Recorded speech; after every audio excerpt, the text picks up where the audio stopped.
Bună seara! Bine v-ați întors la BRD Tennis Insider. Suntem în ziua 4, doar ce s-a terminat un derby românesc, nu? Jacqueline Irina, a câștigat Irina, pe Arti, antrenorul ei îl vedem deja sărbătorind în preajmă. Noi ne întoarcem cu câteva schimbări. E prima dată când avem o jucătoare străină și încă una dintre favorite. O să-i spun Carla Suarez Navarro, welcome. You're very welcome here, as we saw backstage. Cu mine e și Camelia, favorita voastră de pe site, în sfârșit apare și în fața voastră, în fața camerelor. Interviul, evident, va fi în englezește și îi dăm drumul. Carla, how do you find this tournament? It's the second time in Bucharest, but the first time playing this Bucharest Open, right? Yeah, it's the first time here in this tournament, and I like it. You know, the club is really nice.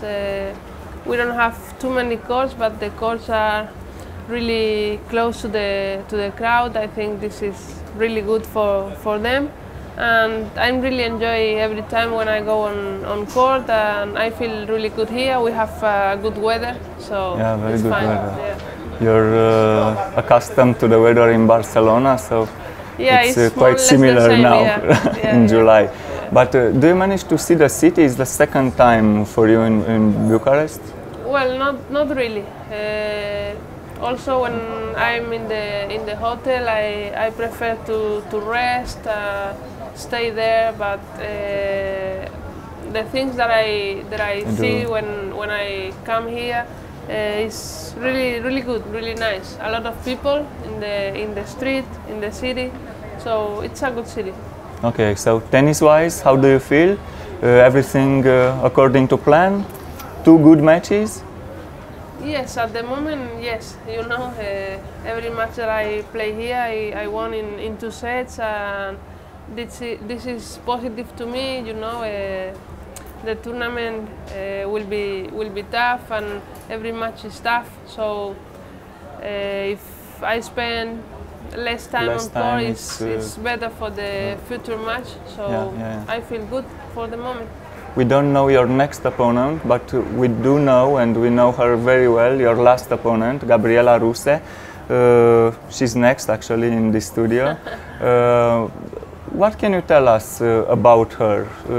Well, yesterday she played really good. I know, really aggressive, really motivated. Also, the crowd was really good with her. But the crowd really loves you too. I've seen this. I know, but in the really close moments, the crowd, you know, they support the local player for sure, and she has a really good backhand. I mean, she fights every ball, every point, and I think she can play really good. So you've played a lot of Romanian players at US Open, and then Australian Open, and then again Roland Garros. It was Simona, Simona. So you're becoming a bit of an expert in Romanian tennis. How we know you are close to Simona. Are you a good friend of hers? What can you tell us about your relationship to her? Yeah, it's a really good relation. You know, we growing up together, and we play a lot of times together. We practice in almost every tournament together. I didn't know that. Yeah, and she's a really nice person now. She's close to be #1, so you know. You have similar styles. You both like clay, and you're very creative on court. And yeah, maybe yes, but she was growing up faster than me. She was in the top players before me. She was #2. She played finals of Grand Slam, so. She's a really good player, a really complete player, really competitive, you know, really good mentally, and hopefully she can get the #1 soon. We hope so too. So you come from a family of sports people. Your father played handball and your mom was a gymnast. How come you chose tennis and not handball or gymnastics? Well, because I tried gymnastics and I didn't like too much. I prefer sports with balls. Yeah. You played basketball, if I remember correctly. Yeah. When I was young at school, you know, but then one year in the school they put an extra activity. Tennis 2 times during the week in the afternoon, and we say, well, we can try. And nobody else in my family played tennis, but right. I started to play, and now I'm here. You have this very beautiful playing style, and your one-handed backhand is very appreciated by fans and by journalists. But we don't see it very often today, especially on the women's tour. You and Roberta Vinci, I mean, are the only top 10 players, maybe. Okay, why do you think you see so few? Rarely. Yeah, well, now the tennis is with powerful. Powerful. You know, with strength, really aggressive, and sometimes if you play with one-handed, it's not the same. You don't have the same stability if you play with 2 or with hand or with 1. So. Years ago, they play with 1 because also the points or the tennis was slowly. But now all is too fast, and I think I know that it's so difficult to play with one hand. But how come you chose to play one hand? Yes, they give me the racket for the first time, and I play with one-handed. So it was instinctive. I play natural. And they didn't change my backhand. Yeah, maybe your first coach you played with a one-hand backhand. Because, it's custom. Yeah, because years ago a lot of people play with one-handed, so it was not so strange. So on the ATP tour we have more one-handed backhands. Yeah. So who do you like the most?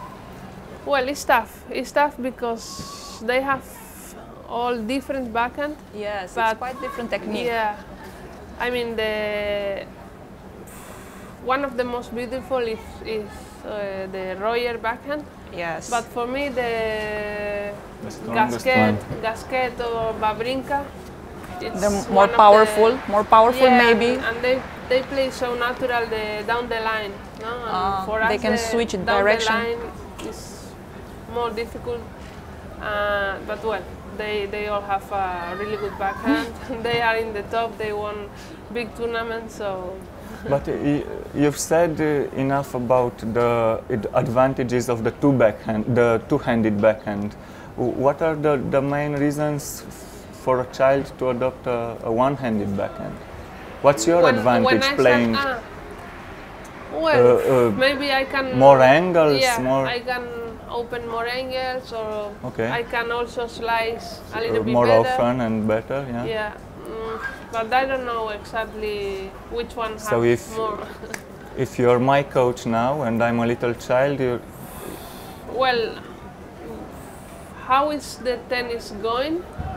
I try to say two-handed. Two-handed backhand. Okay. Good to know. So you've been Spain's strongest player for several years, and I think you know a few things about pressure, and expectations from the public. And I would like to know if the public in Spain is also very demanding. They expect a lot from you, because here in Romania they expect a lot from Simona. They are very. Simona and the other girls. Everyone. Yeah, I think. Is it the same, or Spanish people are more relaxed or more? No. I think every crowd or every people or every fans that have a really good player on his country, they always want more and more and more, and sometimes they don't think too much about how this person is impacted, affected not only in tennis court, off court, and sometimes this is the most difficult moment, because when you don't feel good off court, it's tough to feel good on court. So, and now it's tough because the women's tennis is so competitive, a lot of players, and you cannot be up all the time. It's very open. Yeah, but in every country I think is the same. All the people want Their players to do be well. up, and it's tough. But well, this is one of the most difficult things of a professional tennis player. You have to play with pressure. Yeah. Carla, we know you are on a tight schedule. This is the last question. What about the strong contest in the top 10 and 20 after Serena's absence? Absence? Well, I think it's really open. That what we say before. I think a lot of players can be there. A lot of players can be winning tournaments. And big ones as well. Yeah, and big ones. I cannot tell you which player will be the dominate now after So Serena. everyone hard has a to chance, say, yeah. including you. Yeah. I have to say yes. Yes. Okay, so Okay, Carla, it's been great. Hopefully we'll see each other on the later stages on this contest. Thank you again. Thanks. Thank you. Thanks. Ne întoarcem în partea a doua cu Gabi Ruse, cum v-am spus.